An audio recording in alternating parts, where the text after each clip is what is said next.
Hi guys, kayo man naman ang Chinese New Year mga guys. Nagkuha kog isa ani. Katong display bitaw sa Chinese New Year nga mura siya kung sa ato kiat-kiat nga orange.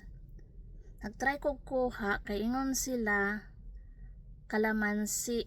Kalamansi gid siya guys, kay pagkuha nako bitaw ang iyang baho kalamansi gyud. Kalamansi siya guys, pero ana sila ng aslom daw kay kalamansi lagi ni sa ato pero atong testingan og kalamansi bagid ang iyahang baho ay iyang kung aslom bagyod ingon sila aslom gid daw ni siya, pero bawal ni siya kaunon mga guys kay daghan kaayo ni og chemical, pero ato try lang nato og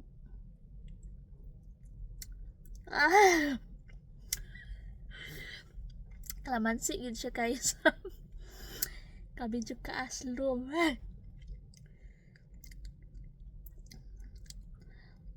Pwede na mo siya magkuha ani guys sa katong sa mga display pag humana ang Chinese New Year, pero pag magkuha ka ani nga Chinese New Year pa dili pwede kay malas daw.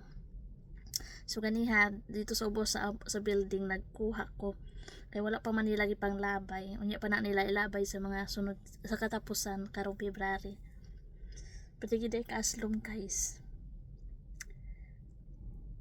Kalamansi gid siya pero orange ang iyahang kuan panit, mura gid siya kiat-kiat kagagmay.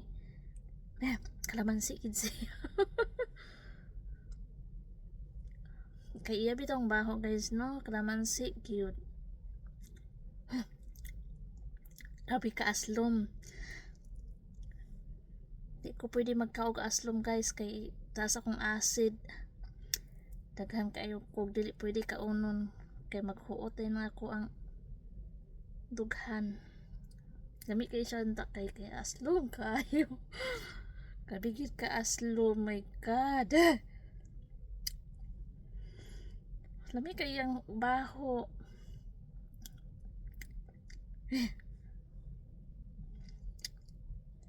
Humo kay ang panit mga guys, umura siya glata. Daghan daw kay ni chemical ingon sa akong amo. Unang dili gid siya maun sa mga pila ka semana kay tungod sa chemical nga ginabutang. Dili gid maun sa katong iyahang punuan. Pati ning mga unod, pati mga bunga kay tungod sa chemical. Pero ang ubang Chinese bitaw ani guys nga mga lula kanang mga kuan na batigulang manguha ani tapos ilahang isulod sa garapon parang sana nila ay padugayan bitaw. Gabi gid sa aslom kalamansi gid siya guys.